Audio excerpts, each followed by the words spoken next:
সম্মানিত মুসল্লিন কেরাম, পর্দার আড়ালে অবস্থানগত মা ও বোনেরা, আসসালামু আলাইকুম ওয়া রাহমাতুল্লাহি ওয়া বারাকাতুহু। রব্বুল আলামিনের ইজ্জতের দরবারে লাখো কোটি শুকরিয়া জানাই। মহান রব্বে করিম বড় দয়া করে, বড় মায়া করেছে আমাদের উপর। আল্লাহ সুবহানাহু ওয়া তাআলা এই পাড়ার মধ্যে এত সংখ্যক লোক থাকতে আল্লাহ পাক রব্বে করিম এই মহল্লাবাসীদের পক্ষ থেকে এত মানুষকে সিলেক্ট করে, এদের মধ্য থেকে সিলেক্ট করে রব্বে করিম এমন একটি দিন, জুমার দিন, যাকে বলা হয় গরিবের হজের দিন, যাকে বলা হয় ঈদের দিন, এই জুমার দিনে রব্বে করিম আমাদেরকে সিলেক্ট করে, বাছাই করে রব্বে করিম প্রথম কাতারে এসে মসজিদে এসে উপস্থিত হওয়ার তৌফিক দান করেছেন।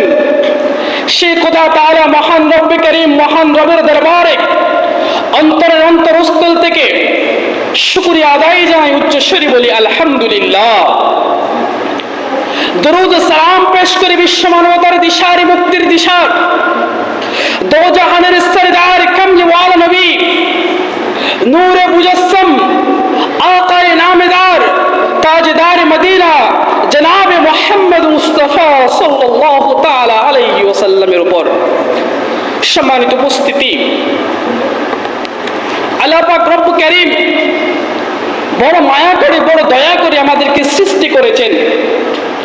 সৃষ্টির সেরা জীব হিসেবে, সৃষ্টির সেরা মানব হিসেবে আল্লাহ পাক রব্বুল আলামিন 18,000 মাখলুকাতের থেকে আল্লাহ পাক বড় দয়া করে, বড় মায়া করে আমাদেরকে সিলেক্ট করেছেন শ্রেষ্ঠ জাতি হিসেবে। উচ্চ স্বরে বলে সুবহানাল্লাহ। কিন্তু আমরা সেই জাতি, নাফরমান জাতি। আল্লাহ পাক যে আমাদেরকে সৃষ্টি করেছেন, কি জন্য সৃষ্টি করেছেন? রব আমাদেরকে যে দুনিয়ার মধ্যে পাঠিয়েছেন, কি জন্য পাঠিয়েছেন? রব্বে করিম সবাইকে নিয়ে সেমিনার করেছিল, সমস্ত রূহ জগতের রূহকে নিয়ে সেমিনার করেছিল। রব্বে করিম বলেছিল ওই দিন, আলাস্তু বিরব্বিকুম, হে আমার বান্দারা, আমি কি তোমাদের প্রভু নয়? আমি কি তোমাদের সৃষ্টিকর্তা নয়? এভাবে আল্লাহ পাক রব্বে করিম দুইবার ডাক দিলেন, আলাস্তু বিরব্বিকুম, হে আমার বান্দারা, হে আমার বান্দাদের রূহ জগতের রূহরা, আমি কি তোমাদের প্রভু নয়? তৃতীয়বার আল্লাহ পাক রব্বুল আলামিন,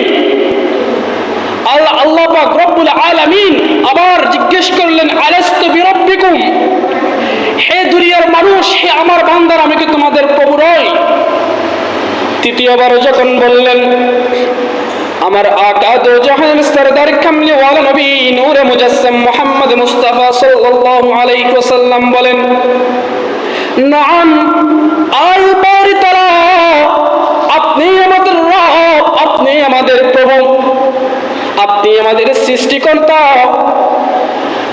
আমার কাকা এই কথা যখন বললেন, সমস্ত রূহ জগতের রূহরা, সমস্ত বান্দারা ওই দিন ডাক দিয়ে বললেন, হা হা হা, হে বারি তাআলা, আপনি আমাদের প্রভু, আপনি আমাদের সৃষ্টিকর্তা, আপনি আমাদের রিজিক দাতা।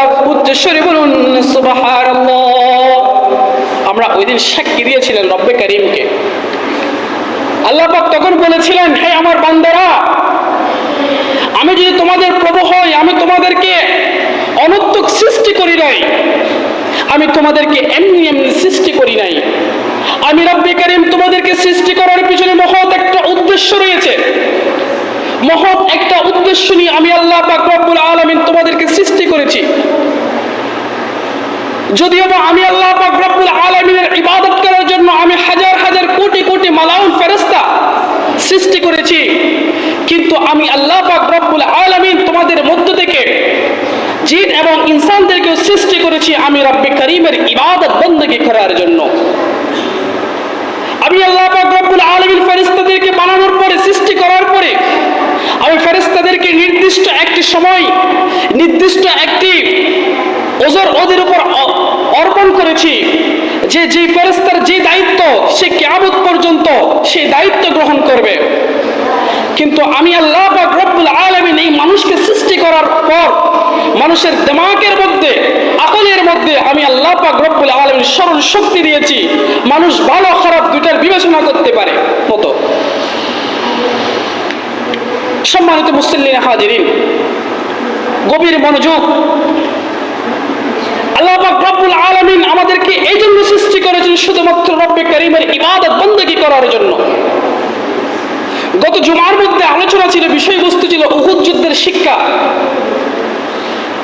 এই উহুদের যুদ্ধের মধ্যে আমার রাসূল সাল্লাল্লাহু তাআলা আলাইহি ওয়াসাল্লামের জন্য, আমার রাসূল সাল্লাল্লাহু আলাইহি ওয়াসাল্লামের নেতৃত্বে, আমার আকা দো জাহানের বাদশা কামলিওয়ালার নেতৃত্বে 700 জন সাহাবী যুদ্ধের ময়দান অবস্থান করেছিল। আবার রাসূলের নেতৃত্বে সেই যুদ্ধ করেছিল এবং সাহাবীরা অনেকে তাদের নিজের জীবন পর্যন্ত বিলিয়ে দিল আমার রাসূল সাল্লাল্লাহু আলাইহি ওয়াসাল্লামকে রাজি খুশি করার জন্য, এই উহুদের যুদ্ধে জয় হওয়ার জন্য।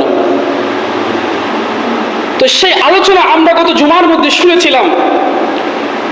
কিন্তু সেই জুমা থেকে একটা কথা, যে 300 জন মুনাফিক আব্দুল্লাহ ইবনে উবাইদের নেতৃত্বে যে 300 জন মুনাফিক, যাদের কারণে ইসলামের বিজয় হয় নাই, যাদের কারণে মুসলমানরা মার খেয়েছে, যাদের কারণে শত্রুরা ইসলামের উপর আক্রমণ করেছে, সেই মুনাফিক সম্পর্কে আজকের বিষয়বস্তু আলোচনা করা হবে। মুনাফিক কারা? সর্বপ্রথম মুনাফিক চিনতে হলে মুনাফিক কারা, মুনাফিক সম্পর্কে আমাদের জানতে হবে। মুনাফিক বলা হয় তাদেরকে যারা প্রকাশ্যে ইসলাম গ্রহণ করে। মুনাফিক বলা হয় ওই ব্যক্তিকে যারা প্রকাশ্যে ইসলাম গ্রহণ করে, মুসলমানদের সামনে নিজেদেরকে মুমিন বলে পরিচয় দেন, মুসলমানদের সামনে নিজেদেরকে মুমিন বলে পরিচয় দেয়, কিন্তু তাদের অন্তরের ভিতরে কুফরি লুকিয়ে রাখে, তারাই হলো মুনাফিক। আমার রাসূল সাল্লাল্লাহু আলাইহি ওয়াসাল্লাম বলেন, ওই মুনাফিকরা তোমাদের সাথে থাকবে। মুনাফিকরা মসজিদে এসে নামাজ আদায় করবে, মুনাফিকরা রমজানের মাসে 30টা রোজা রাখবে, মুনাফিকরা জুমার নামাজ আদায় করতে আসবে, মুনাফিকরা 5 ওয়াক্ত তাকবীর উদার সহিত নামাজ পড়বে, মুনাফিকরা মুসলমানদের সামনে বলবে আমি মুমিন, আমি বড় নেককার, আমি বড় পরহেজগার।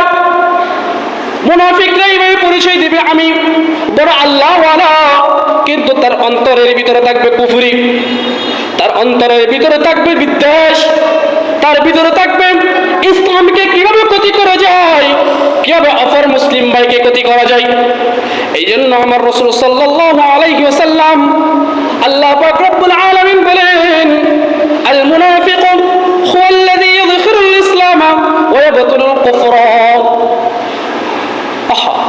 আমার আকা, আমার আল্লাহ পাক রব্বে কারীম মুনাফিকদেরকে, মুনাফিক সম্পর্কে রব্বে কারীম আমার রাসূল সাল্লাল্লাহু আলাইহি ওয়াসাল্লামকে মেসেজ দিয়েছেন, যে ইসলামকে প্রকাশ করেন এবং কুফরিকে গোপন রাখে। আল্লাহ পাক রব্বুল আলামিন বলেন, হে আমার উম্মতরা, হে আমার বান্দারা, তোমাদের মধ্য থেকে যে ইসলামকে প্রকাশ করলো, নিজের কুফরিকে গোপন রাখে, সেই হলো মুনাফিক। সেই মুনাফিকের বৈশিষ্ট্য, মুনাফিক কোত্থেকে, তাদের সেই সিলসিলা কোত্থেকে আসলো? সেই উহুদ যুদ্ধ থেকে আব্দুল্লাহ ইবনে উবাইদের নেতৃত্বে যে 300 জন গত জুমায় আলোচনা করা হয়েছিল, তাদের থেকে এই মুনাফিকের উৎপত্তি হয়। সম্মানিত মুসল্লিন হাজিরিন, আল্লাহ পাক রব্বুল আলামিন অপর আয়াতের মধ্যে সুন্দর করে ডাক দিয়ে বলেন, বিসমিল্লাহির রহমানির রহিম, فما لكم في المنافقين والله أركسهم بما كسبوا أتريدون أن تهدوا من أضل الله ومن يضلل الله فلن تجد له سبيلا। আমার আল্লাহ পাক রব্বুল আলামিন ডাক দিয়ে বলেন, হে আমার মুমিন বান্দারা, হে আমার বান্দারা, তোমরা শোনো, উহুদের যুদ্ধের পরে সাহাবায়ে কেরামরা, অনেক মুসলমানরা মুনাফিকদের সাথে আবার ভাতৃত্ব মহব্বত সম্পর্ক করতে লাগলো। তখন আল্লাহ পাক রব্বুল আলামিন ডাক দিয়ে বলেন, হে আমার মুমিনরা, তোমাদের কি হয়ে গেল? তোমাদের মাথার ভিতর থেকে কি চলে গেল যে তোমরা মুনাফিকদের থেকে তোমরা দুই দলে বিভক্ত হচ্ছ না? তোমরা কি তাদেরকে তোমাদের পথ প্রদর্শন হিসেবে গ্রহণ করতে চাও, নাকি মুনাফিকদের সাথে তোমরা চলে